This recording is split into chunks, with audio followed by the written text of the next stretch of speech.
According to this Newstalk Red Sea Women in Ireland research, 8 in every 10 people say they would report a rape to the Gardaí if it happened to them. However, just under a half say they would report a rape that had happened to somebody else. Men were more likely to say they'd report a rape of a third party than women. Over 35s were more likely to report if they had been raped than 18 to 34-year-olds. 3/4 of the population say they'd report indecent exposure or sexual harassment in the workplace. 2/3 would report groping or touching without consent.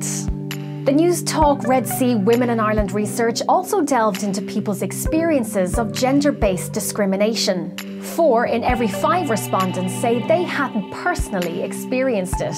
But of the women who answered yes, 30% had been on the receiving end of gender-based discrimination. People in Dublin were more likely to have experienced it than elsewhere in the country, and 18 to 24-year-olds reported a higher rate than the over 45s.